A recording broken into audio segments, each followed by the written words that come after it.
Let's get started. I was just so excited. What's up, y'all beautiful ones? Shout out cousin Davita, beloved Mr. Waldo, Mayan Chitty Macho. What's up, beloved? Pamela Hall. Hey, cousin Pam, cousin Liz Robinson, L. Austin. How y'all beautiful ones doing? How you doing? We got Dr. Fatou Diara, our beloved cousin Tasha She, and we got Dr. Fontaine. Fatou, how are you, darling? I am fine. Yes, long time. What's it been? 3, 4 years now?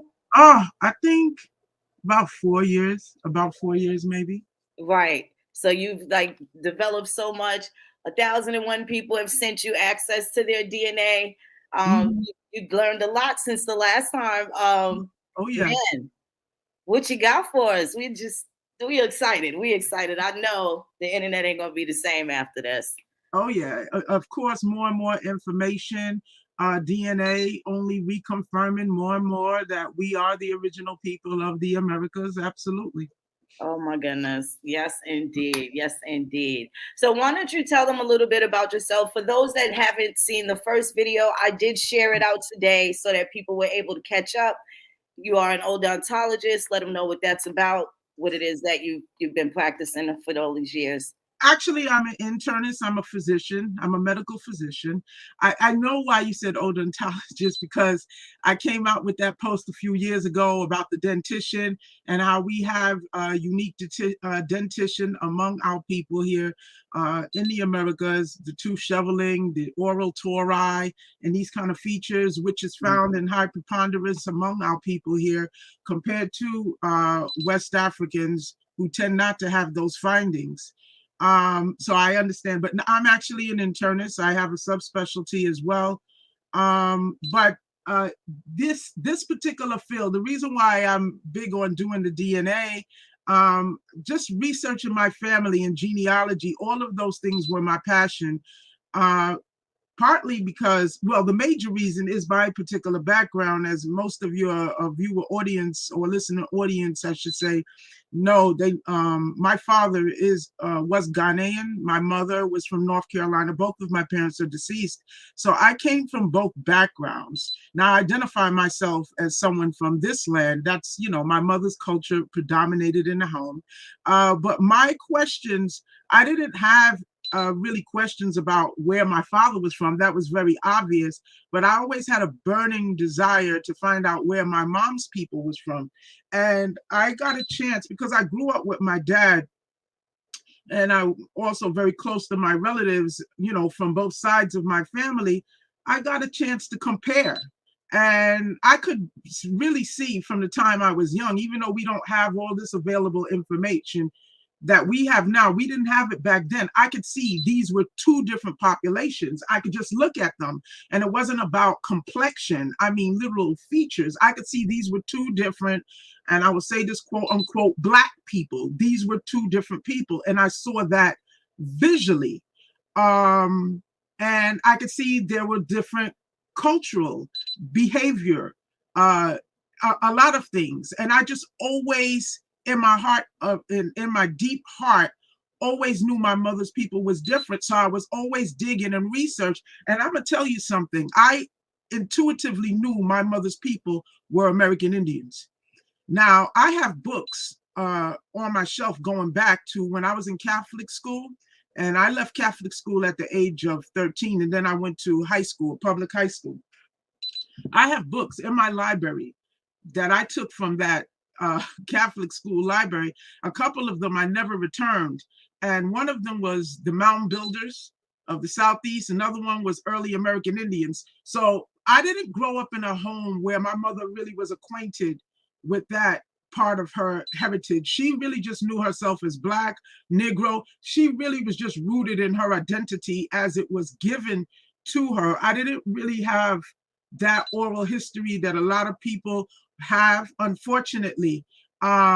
She didn't identify herself as African. She never mentioned that word, but she also didn't understand her connection to the original people. It was just absent.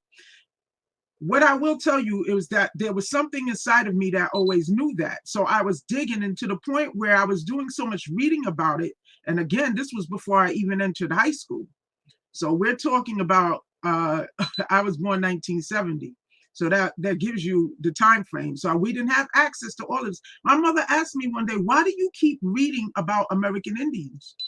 And I didn't give her an answer, but the answer inside of me was because I think these people are your people. So I had that kind of inner sense. And so now when, African Americans Ain't African came along, I started meeting people like yourself, Tasha Chi, and I started doing more and more research.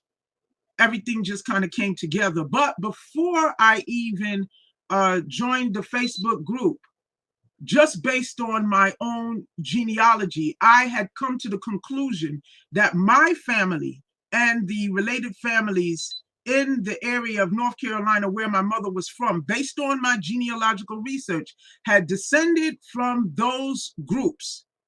And yes, they could have African admixtures, but that was not their primary identity. It was from the groups or the tribes that was there. And the reason why I had concluded that was because I kept hitting all these walls in my genealogical research. And it was a very distant cousin who said to me, be mindful that many of the surnames that our people have belonged to the tribes, even though they are European surnames. So you have to bear that in mind. And when he said that, that's when a light bulb went off, and I started taking a look at surnames and the association to the tribes, and then I started breaking through. So that's my introduction. That is amazing. Thank you for that. Thank you for that. So now, of course, this prompted you to do some sleuthing. Now, the last time we learned about the shoveling and some different things as far as the DNA, so many things have changed since then, right? Because I think after our first interview, my first interview with you, I think it was shortly thereafter that everybody's DNA changed, and you had all these people, and they were losing their minds. Like, what do you mean I'm this and that? I thought I was 80% Italian, and they had this really big shift. Do you remember that? Yes, and that was between both companies, like 23andMe and Ancestry.com. People were flipping out because their estimates changed. And it was at that point that we met one of our, in the battle groups. I know you remember when we used to be in the battle groups, Brother Emil. Emil is from the Congo. He lives in Europe. He lives in Great Britain now. Oh, yes. And when his estimates changed, now this brother has 2 parents from the Congo, 4 great-grandparents from the Congo, and 8 great-grandparents from the Congo, and it completely shifted his estimates and sent him all over the place. He had parts in the Caribbean, parts in Mexico, and the Yucatan Peninsula, all these different places. It completely threw him off. And this is where he became friends with Tasha and I, and he took a liking to this term, no grandma killers. So he went from someone that debated us all the time to saying, wait a minute, this DNA means something else.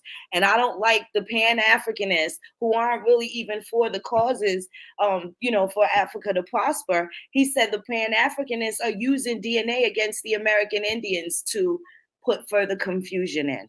Absolutely. And this is what he said. And he didn't want to participate in that. He said that would make me a grandma killer. And, he lost a lot of friends after that, but gained some family. You see what I'm saying? Shout out to Brother Emil. I would love for him to pull up one of these days, especially because this would give him clarity too, as well. So we're just gonna let you roll. I want to say hi to Tasha and Dr. Fontaine really quick. I'm sure they want to say hi to you as well. Hi, Tasha. Hey, Fatou, how you doing? I'm good. I've learned so much from Tasha Chi as well. A big contributor to my learning. Yes. So glad to hear that. Well, Fatou, we're gonna give you the floor, darling. What you got for us? Let's break it down. You take as much time as you need. We're gonna walk it down. All right. Well, one of the things that I first of all, let me just put out a disclaimer. I am not a geneticist. Okay. Reason why I got into DNA, okay, after I started getting into our, our people being American Indian, because the records was clearly showing that we were here. Okay, but that wasn't lining up with the DNA. Yeah. Did someone say? I thought someone said something. Okay, that wasn't lining up with the DNA. So I had questions. Okay, and my questions, the average person wasn't able to answer them. Like, why is this so and so? Why do we have Nigerian DNA? Why do we have Ghanaian DNA? What's up with this Angola, Congo, or Congo, Cameroon, depending on the test? What's up with this DNA? And not only that, I was looking at results of other people from other communities, races, ethnicities, and their DNA more or less was lining up with their origins, but something was going on with us. So I started studying it, and I learned a lot from Tyrone Lewis Cannon. A lot of you guys have heard of him, and he's of Creek heritage. His origins are from Alabama, and he particularly studies our DNA. So I started learning things from him, Toriano Obishango L, and different people well versed on the history. Well, with that said, one of the things that I can tell your audience is that not only is there a little bit of, or a lot, or misinformation when it comes to how they categorize our DNA in the African category, I can tell you that there is a lot of hiding when it comes to our European lineage as well. And I've come to discover that a little bit more recently, because what happens is that the paradigm that's constantly put out to our people is that we come from enslaved West Africans, and the European admixture is British or British descendant slave masters. And that's what we are. End of the story. So with that being said, that means that the European DNA would primarily have to show a Northwestern or Northern European type of pattern. A light bulb started going off on my head when I first did my mother's ancestry DNA years ago. Now, I didn't get a chance to do her 23andMe, so the only thing I have on her is the ancestry DNA. And I saw a decent amount of Eastern European. And then they did an update, and the Eastern European and the Portuguese disappeared. What happened to it? Okay. So then I started looking at third-party DNA testing, and that's something that many of our people, if you participate with DNA, you have to become comfortable doing third-party DNA testing. That's where you see more of the truth. None of it is 100% true, okay, because these are computer-generated programs, which means that they are set by these geneticists with a bias, meaning that what they do is when they are creating these computer generated models where you input your genetic information, which is downloaded, okay, and you input it into these programs, if they've already determined that the bulk of your DNA, which they term African, is going to be West African or Nigerian, then it automatically auto assigns a good portion of your DNA to Nigerian. It doesn't mean it's Nigerian. It was programmed to recognize your DNA, which they don't know what it is, right, as Nigerian. You have to understand that. So that's what happens with us. Now, I'm in a minute or a few minutes, I'm going to show you what I'm talking about. And I showed this to you earlier, Phoenix, okay, with the 23andMe, which has the different confidence levels, where you have something called speculative at 50%. Most people just get their results and keep it moving. They don't understand that they can look at their results at a 50% confidence level, which is the level that it's reported, by the way. And then you can move it to 70%, and then you can move it to almost 100% confidence level, which is at the 90% confidence level. And you will see the changes. So seeing is believing. So I'm going to show you that. So I started looking at third-party testing companies like GEDmatch, their sequencing. I'm going to show the audience all of these things when I share my screen. And one of the things that I started to see was that let's just take the European DNA that pretty much we all have. You will see Iberian DNA. You will see Eastern Mediterranean DNA, which is in the area of Jordan, Lebanon, Syria. You will see DNA from the Red Sea. Now, this is what I see in pretty much all of us who descend from the Eastern Woodland tribes. You will see a small portion of North African DNA. You will see Northeast African DNA. Of course, you will have the Asian DNA and a type of Asian DNA, which they call Native American, which is a type of Asian DNA. And I need to emphasize that, which they term Native American. I'll see a little bit of South Asian DNA. Okay. And that's what we typically see. And you see also Baltic. You see Balkan, that's the area around Greece. And you have different programs where you can look at older DNA. They have an archaeogenetic section where they have the different bones from prehistoric Europe during the different periods, Neolithic Europe, Mesolithic Europe. And you can see that a lot of our people match that as well. So the question becomes, why aren't those results being shown with Ancestry or 23andMe? So now when Ancestry does its updates, and I'm very sure your listening audience will notice that all of a sudden, for one time, you might get this 1% Spanish, you might get this 1% Greece, 1% Sardinian, then it disappears. Then you might have Native American, then it disappears. You know, let me just say this. When it disappears, it doesn't mean it was false. It just means that the company reserves the right to change their criteria for what they deem should be reported. So when years ago, Ancestry was still rather new on the scene and a lot of our people was participating, so many of our people were getting small amount of Native American. They'll just say 1% Native American. Now, we're not Native Americans, okay? We're indigenous.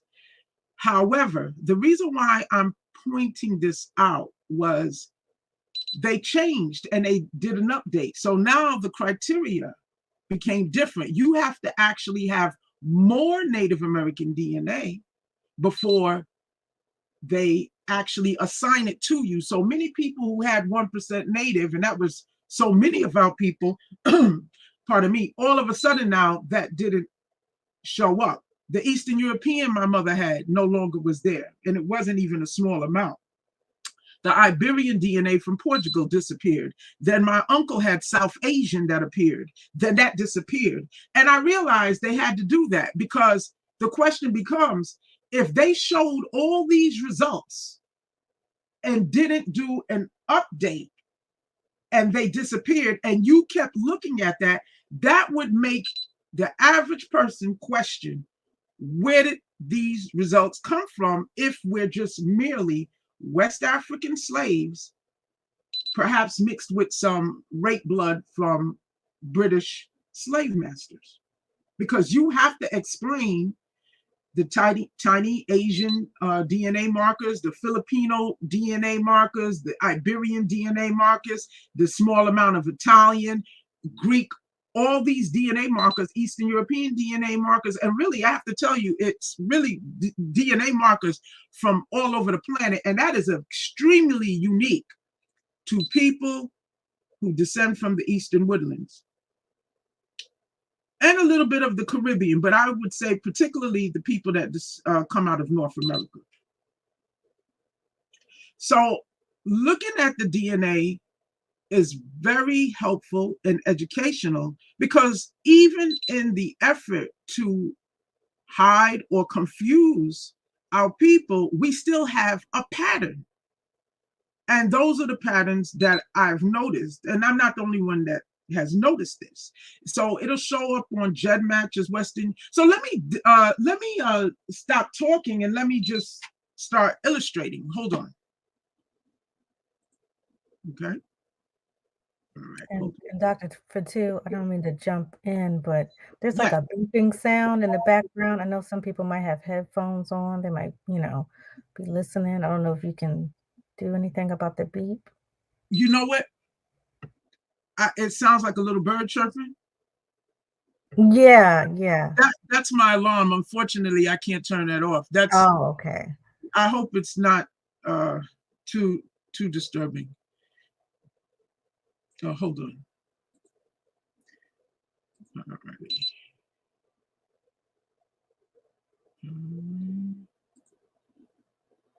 Okay, Chrome, hold on. Alrighty.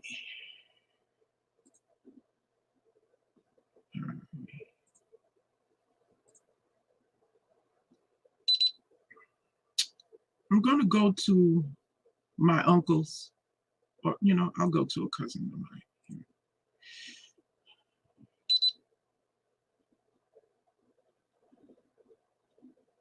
Okay, this is my cousin. She's both of her parents are from the United States, Indigenous.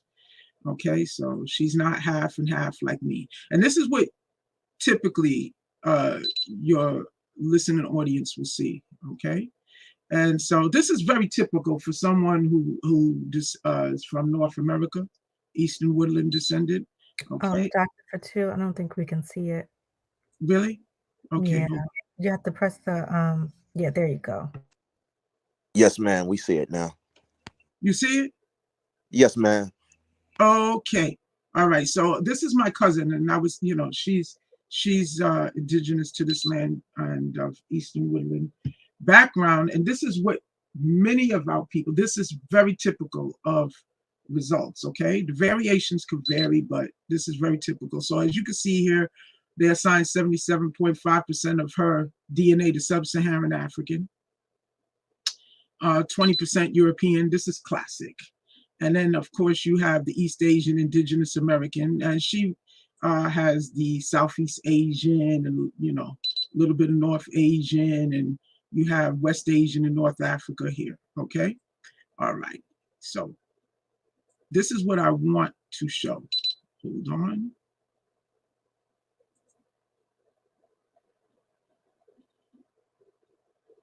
Okay. Hold on.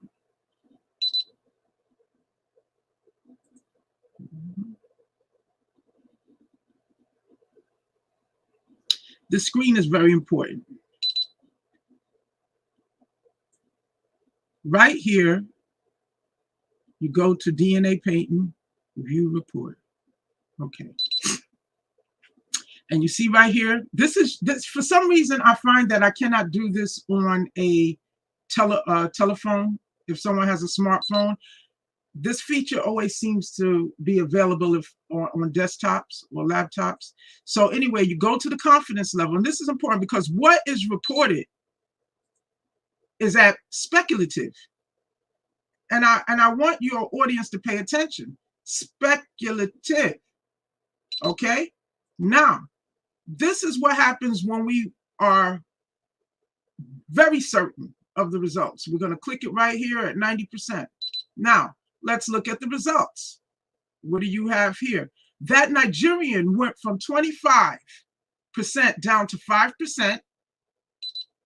And I want your audience to pay attention. Let me go click it again. 25, 5. Ghanaian, Liberian, Sierra Leone went down to 2.9%. And then you have this category called Broad West African. What's that? They can't even categorize it. Now, this is what I would like to show. At 90%, the European and the Asian didn't even change that much, very minimally. But look how your categories of African changed, where a good portion of your African, they couldn't even categorize it.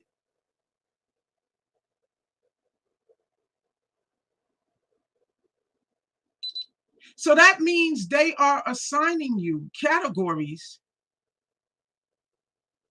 And most of what they are assigning you hasn't even been categorized. So that's what I wanted to explain to your audience. So if you don't have this kind of understanding, you see this huge Nigerian. Let me go back up to speculative. So speculative, they were speculating here. They were speculating with the Native American, Asian, all of that. We go up to near 100%, 90% conservative, where they're confident. They're very confident that that's what they were looking at, but they lost confidence about these.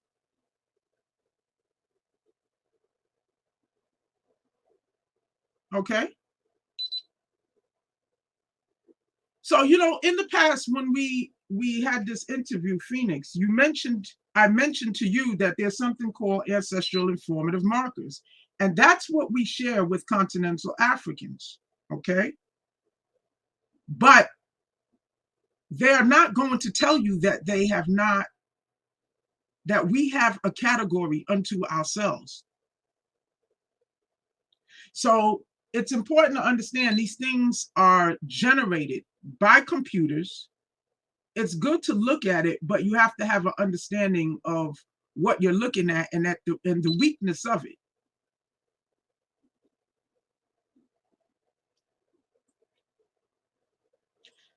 Now, with Tyrone Lewis Cannon, he places a lot of emphasis on this region, okay, when it comes to our people from North America. And the reason why is because this right here took place very early on in our history, okay? These were the earliest seafarers that came and intermixed with us. And there's a process called introgression. That's when you have two different populations that've been in each other's presence for so long that they've intermixed, that the incoming group DNA, that group's signature DNA becomes embedded into our DNA, that it literally becomes a part of our DNA. So even with me, I have that. I have this at 1.1%. And 50% of my genetics is from the African continent, and it's 100% African.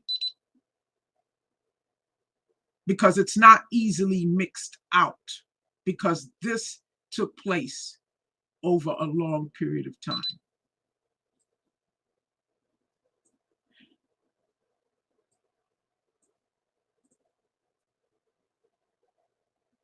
Hold on.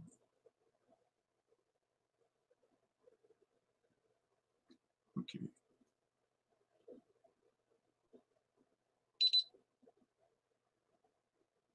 Okay, hold on.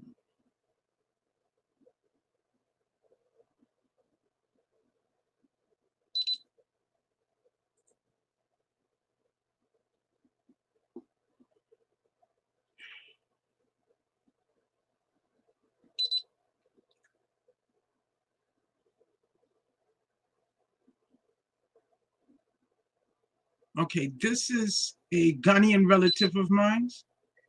And as you can see, hold on.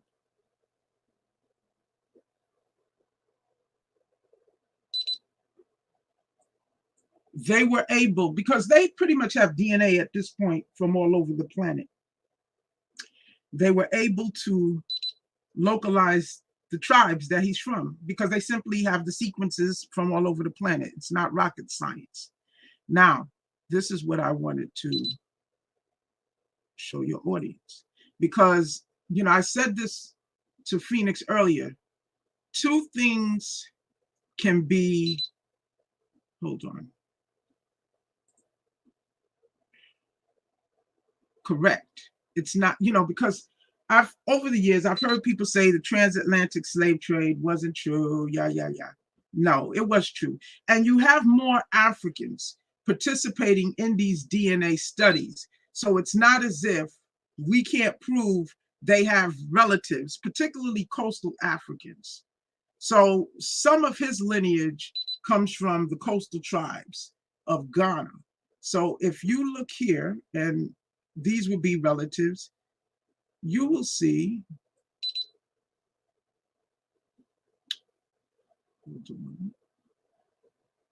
let's take Mexico. Okay. These are people from Mexico that he's related to. All right. People from, we actually share a relative from Jamaica, a few relatives from Jamaica. Okay. And I know that because the two of us are related to these individuals. So I know that's not coming from my mother's side. Okay. So let's be clear. There was an African slave trade. It wasn't a huge amount that came into North America. It wasn't a huge amount that went into Jamaica, but the African slave trade occurred. Now, Mexicans do not stop being Mexican because they have African ancestors that came in from the slave trade. We don't stop being indigenous because of it as well. Okay, and that's what I wanted to say.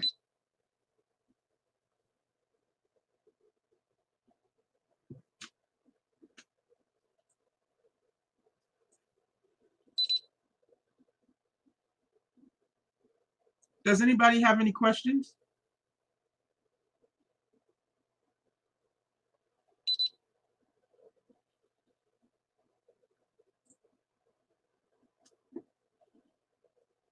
No, you're doing a great job, and people in the chat, they seem to understand what you're saying and explaining with the breakdowns.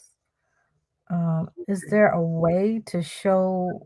Okay, I remember a couple years ago you were breaking down to me that when you looked at the breakdown of your DNA, and a couple of other people had agreed with you, um, you do not match with Africans. You were matching with people from the East Coast, North Carolina, Virginia, um, South Carolina. Is there a way that you can show that today? What I'm you're sorry. talking about? I'm sorry. I was answering a text. Can you repeat that question? I'm sorry, Tasha. I was Yeah, it's okay. Yeah, I was saying, I remember a few years ago, you were telling me about the DNA test and how that you would click on the breakdowns. And when they actually were showing the people that you connected to, you were connecting mostly to people from the Eastern Woodlands, from North Carolina, Virginia, South Carolina. And it wasn't really showing you connecting directly to a lot of Africans. Oh, So okay. show that? Yeah. Okay, I know what you're talking about. Back then, you didn't have Africans participating.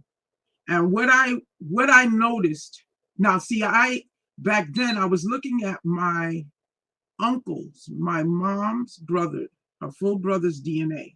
And so far he has no relatives. But that's contingent on West Africans participating, because actually my Ghanaian relative, he has relatives in North America, as well as the Caribbean and Mexico. So again, that's contingent. Back then, that was the disadvantage of not having more continental Africans participate. But we are starting to match some of them, some of us. Now it depends, because everybody's family story is different. Some of us have ancestors that were enslaved. Okay. And some of us have ancestors who were enslaved, but primarily indigenous. Some of us have ancestors that were enslaved, that were indigenous, but intermixed with some African slaves. Some people come from lines where they really weren't enslaved. So, speaking for my mother's family, I will tell you that she came from both, but even her enslaved ancestors didn't do too much intermixing with others. just the region. I guess it was dependent on the region that they were in. And there's certain patterns that I see that, and I'll show that as well. There are certain patterns. What happens, a lot of our people that have Caribbean, because a lot of the imports that came in from the Caribbean, all right? And some of this Nigerian that they assign to our people, and again, this depends on the test, because if you look at my heritage, you will see my heritage, everything that falls under, even Ghanaian, they put under Nigerian, Jamaican, they put under Nigerian, and Alabama and Oklahoma, African Americans, all of that, they automatically auto-assign to Nigeria. So Nigeria doesn't always mean literally Nigeria. It is just what they term our people's DNA in the diaspora. You understand? So again, it depends on the test. I don't know if I'm answering your question. Oh, no, you answered it well. Okay. We have a question in the chat. Someone said, Doctor, have you been looking into hematology also? Not really. Okay. You know, I know that, just speaking from my clinical experience, I know that there's a type of leukemia. I'm got a little brain fog here, that primarily is seen. Is it the HTLV?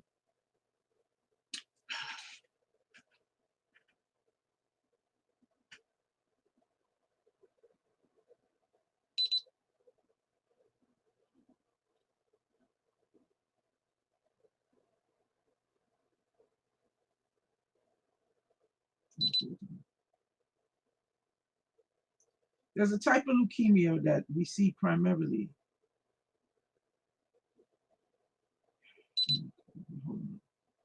Primarily among Caribbean people.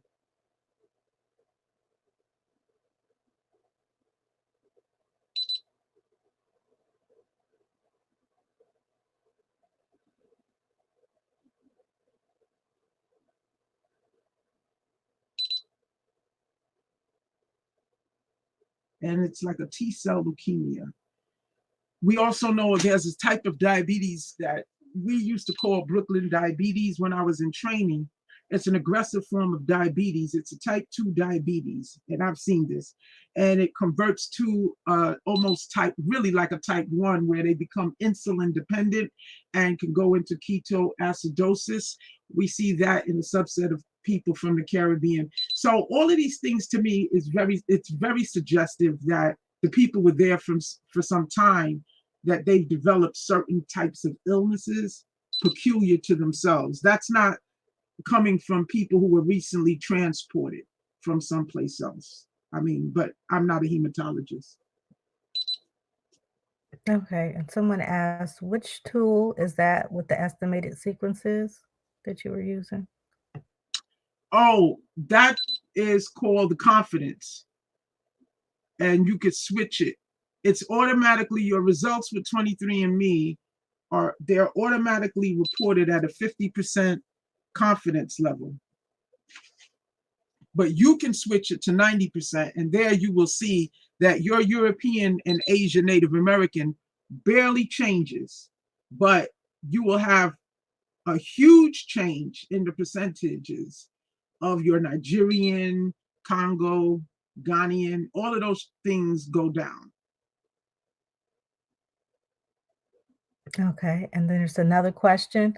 Which genes identify us as indigenous? I don't remember hearing it. This is someone asked. Put it this way, what the reported, what they're testing, they're not going to tell you, me, or anyone else that we're indigenous, but we have a pattern. And part of that pattern involves understanding our ancient history, pre-Columbian history, what was happening around Columbus, what was happening after Columbus. And all of that DNA is inside of us. And all together shows that we were here. we are indigenous, absolutely. But they're not going to tell you this DNA is DNA. They have not categorized an aspect of our DNA and said this is indigenous. Now that's giving it away.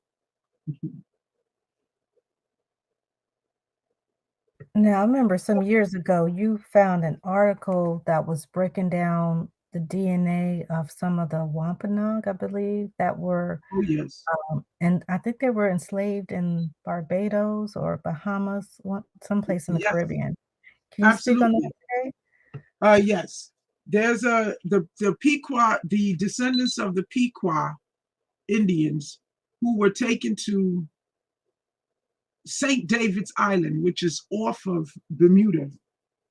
And they did genetic studies. As a matter of fact, it was that study that influenced me to take a look at the teeth, because when they did the genetic breakdown of those descendants who knew by oral history that they were American Indian descendants of the Pequot who were taken there, if you looked at the results of the genetic study, it was overwhelmingly labeled African, just like ours, with a small percentage of native DNA, which is really a form of Asian DNA, and some percentage of European. But what happened was that the World Health Organization sent a team of dentists, and they took a look at the teeth of the population, particularly the children, and they saw overwhelming tooth shoveling, which is a cupping of the incisors, which is the top two teeth in the top of the head and the bottom teeth in the bottom, right underneath of the jaw. And their conclusion was that the oral history, despite the genetic findings, had to be true because that is a signature of Amerindian lineage.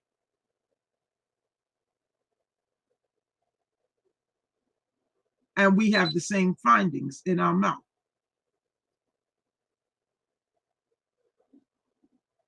Right. I remember when you went into that with the shoveling and the moles, and people lost their minds. Oh, yeah. I definitely remember that one.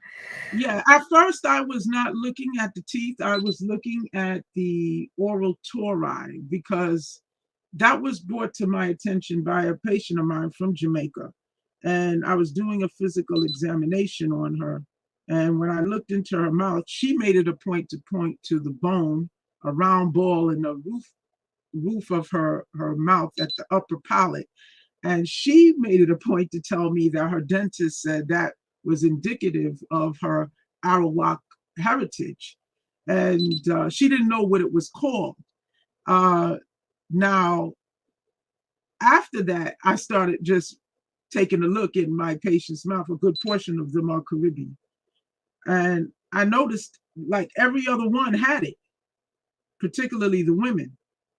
And it didn't matter. It wasn't a particular phenotype. It didn't matter if they were dark, light. I mean, they were just your bread and butter Caribbean women walking up and down in a good portion. So when I went to the dentist and he was doing my x-rays and I found it a little painful, he said to me, "Oh, it's painful because of your tori." And I said, "My what?" So he took a mirror and he showed me I had one in the roof of my mouth that I never paid attention to. And I started reading about it. And it is also a feature of Amerindian or Asian lineage. And of course, I took a look at my mother's. My mother had the same findings. So I inherited from her. And then I looked in my cousin's mouth, my mom, one of my mom's sister's daughters, and she had it. So evidently, and then my mom's cousins all have it. So it's from my mom. Absolutely. Okay. And so we have another question from good brother Ishmael Bey. He asks, does the doctor know that 23andMe does not compare any North American Indian tribes? on the charts? Yeah, when you look at the reference populations, it seems to be more Meso-American and South American. Yeah, when you look at the populations.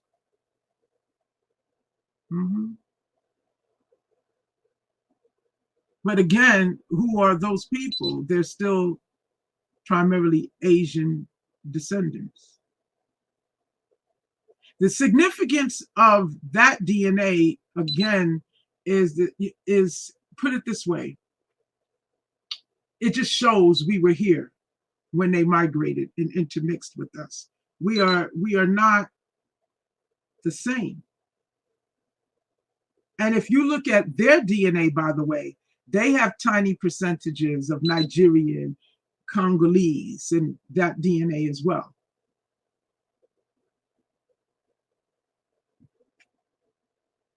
Yeah, I remember talking to people at a powwow one time, and they had their DNA results.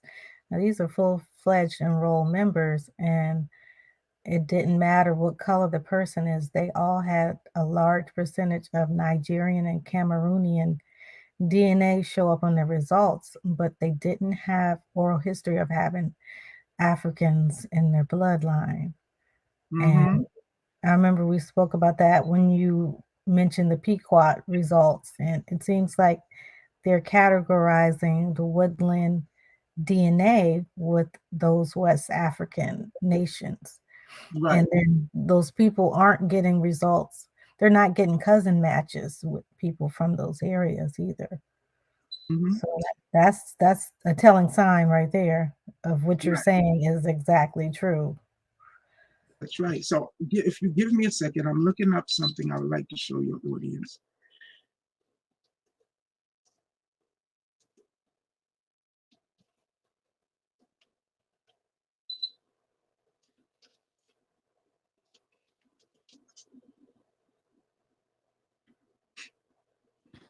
After that, Dr. Fatou, I had a question as well. You can go ahead. You can go ahead and ask me. Oh, one of the things I was wondering is, I looking at this like sociologically, right? I was wondering, do you think ancestry still rooted in the land bridge theory? I know certain theorists and everything have refuted that theory. So I was wondering, do you think that still really undergirds how they code their confidence levels, the confidence intervals that you were referencing? I don't think so. I don't think so. I think the fact that they were quite confident with the Asian and the European, which didn't change, and the fact that ours changed is, to me, just them being disingenuous God. about the fact that we clearly have our own DNA, which they aren't labeling. And they are forcing us to have, and they are exaggerating the African percentages.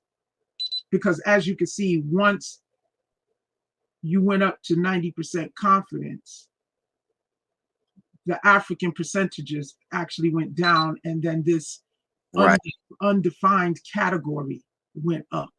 Right. And that confidence level is very telling. So we already know, right?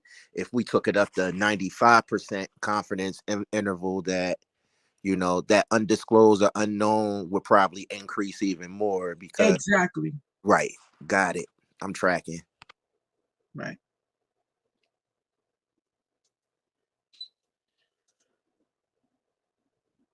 Okay, I'm gonna have it now. Right. 23andMe now, they keep changing and removing things. Okay, and I'm going to show you this. All right. So hold on. Let me share this screen.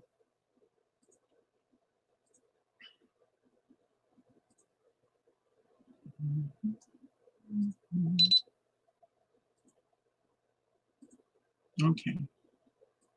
Can you see that screen? It says Ancestry at 23andMe, Sheridan's Global Origins. No, I don't see it. Wait, hold on.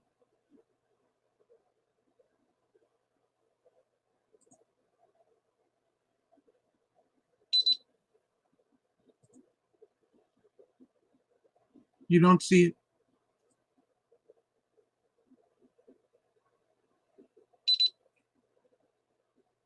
Can you see it? No. No? Hold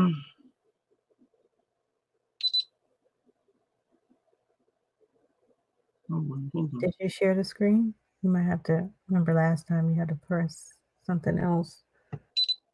Because on the bottom it says stop screen, which, man, I would love to show this to your audience here. You see it now? There it is. Yeah, it's loading now. All righty. Okay. All right. So this was back in 2010.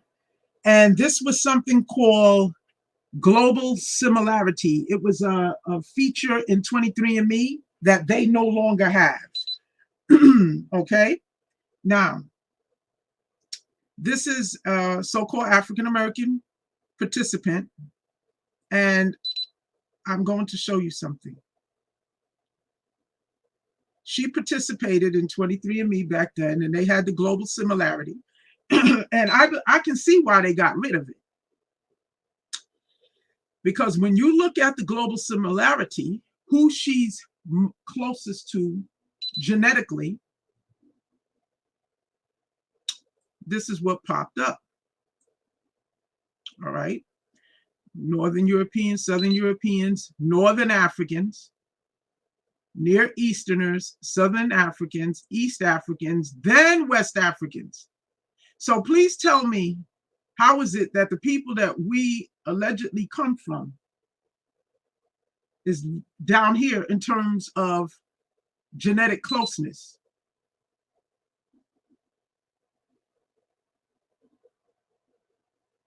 You see my point? Now, there was something here I just wanted to point out. That makes sense. Okay. Sheridan, that's the name of the young lady. Sheridan immediately notices that her highest similarity is with Northern Europeans. This isn't that surprising given that her maternal haplogroup indicates probable European ancestry. Her mitochondrial DNA was H, so we know that at some point her maternal ancestress was a European woman. So she has a decent amount of European DNA, some of us do. But she sees that she is also highly similar to African populations, especially Northern Africans. How so? How is this? Okay, now I'm going to, in a few, show you. Now, this is what I wanted to, this is what I was looking for. Sheridan's green marker falls near the top of the African region. And zooming in further shows her squarely in the Mozambique population in Northern Africa. This is what I really want you to pay attention to, because many of our people from North America, actually, when you use other third-party tests, these people here, the Mozambique population, is who many of us are genetically similar to. Okay, we're not the same as them. Hear me out. But at some point in pre-Columbian times, they came here, or perhaps we also went over there as well, which I think we did. There was intermixture between our people and their people. Okay. So as you can see, they had to get rid of this. And I will also tell you, when you look at third-party testing, you will also see that we have a decent amount of Southern European DNA as well. And that's not new. Okay? From Italy, Spain, and the like, Greece, and it's not new. Mozambique, a Northern African population. So they had to get rid of this because this does not fit in line with the history. I can see why they got rid of this because I can guarantee you she wasn't the only one showing something similar to this. All right. So there are other tests that has something similar to this sort of similarity, and I will show you. Okay, so let me get out of that. Hold on. Okay, you no longer see my screen, correct? Yes. Okay, all right. So now that allows me to go somewhere else. Hold on a minute. And this is what I want to show your audience. Hold on.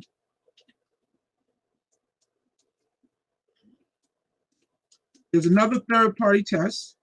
And for people who are interested in doing their DNA studies, I encourage participating in these different DNA studies because the more you participate, the more you get accustomed to recognizing the patterns, okay? So there's a certain type of pattern that I see with our people, all right? And there's, of course, there's variation. Some people have more of one thing than another, but pretty much we share similar traits. And we basically have the world in us. What happens is that people end up wrongfully identifying with the components that came in and mixed with us. But all these people came and mixed with us. Hold on. Okay, so let me sign into this.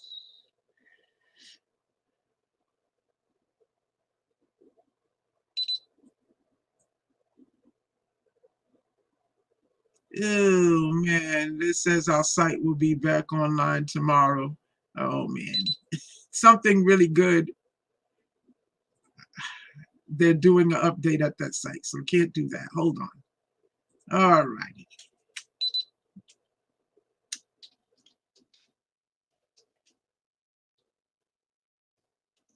All right, no problem. I'm gonna show you some gem match stuff.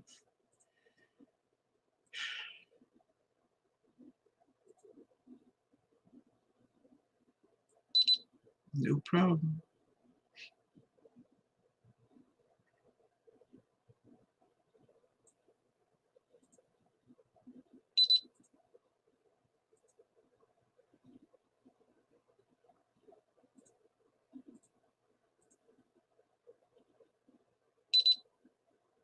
Now, someone asked in the chat, while they need Jazz asks, can you explain how we can find the oral tori in our mouths? Well, oral tori is simply bony protrusions that you can see in the upper palate being the roof of your mouth. And it's very obvious if you open up your mouth and look in the roof, if you see any kind of bony protrusion and it's not completely flat, that's a tori. Now, what I've noticed is that people from the Caribbean, and this is just from looking at mouths all the time, people from the Caribbean tend to have round tori.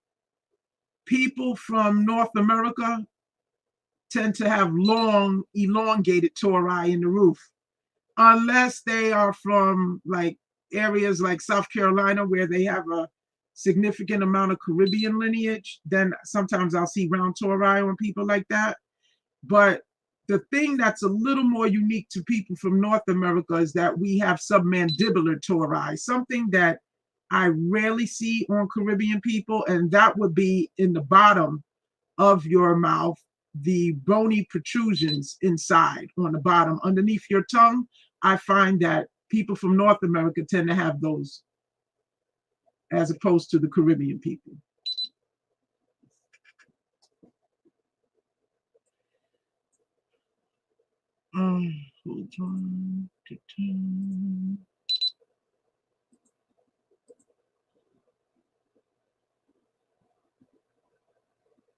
So basically, I'm about to share the screen here. I'm just uploading something here. This is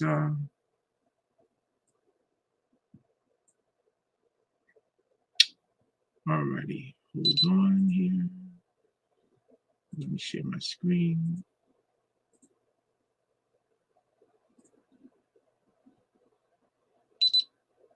Okay. Let me know when you see it.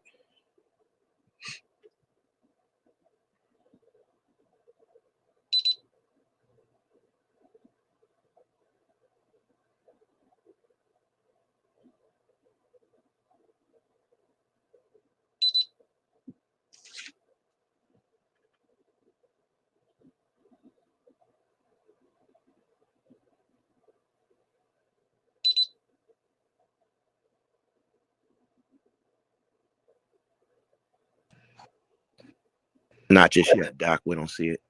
Oh, okay. I wonder if it's some sort of. You know while you're troubleshooting that and everything, Doc. One thing that I was reminiscing with one of our Urban Indian Heritage Society members with Junior about was the bony structure that you were discussing right underneath the tongue. I just had an aha moment. And I was like, wow, I had that as well. And, I would have to watch back in the day because depending on, how I would motion my tongue, sometimes, the saliva would come out and everything, right? Not to be so descriptive, but, Junior and I was discussing, we was like, back in the day, we used to call it gleeking. And if you had somebody that you weren't too fond of, like you could just like gleek on it, like, oh no, you gleeked on me. So we just had a fun trip down memory lane discussing that, but not really knowing that that's something that is really isolated, as you said, to folks here in North America. Absolutely. Do you guys see the screen? No, ma'am, not just yet. No. What's going on?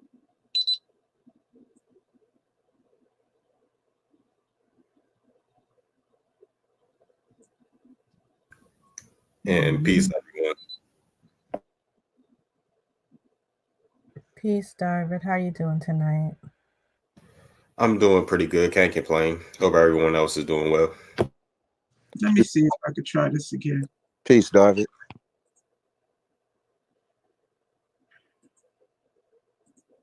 Okay, hold on.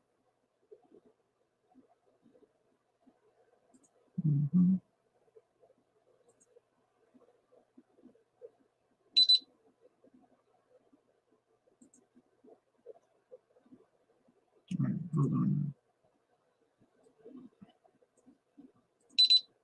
Is it normally something that's delayed with the screen sharing? Like, is it something that happens automatic? I'm still a little new to this.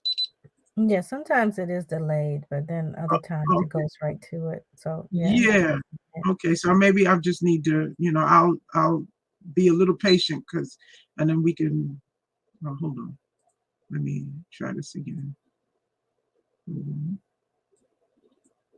In the meantime, while I'm doing this, anybody has any kind of questions? Let me explain what I'm looking for. I'm getting ready. The site that I wanted to put up was sequencing, but they're doing some sort of site maintenance and it won't be back on until tomorrow. So I can't use sequencing, but that's fine. There's so many other things I can go to.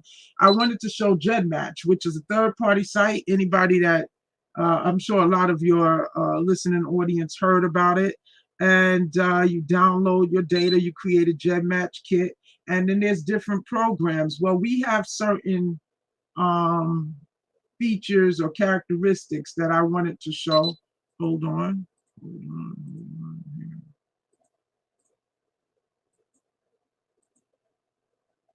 Yes, someone had a question about, based on your studies, would you conclude that the Lenape tribe are indigenous to the Americas?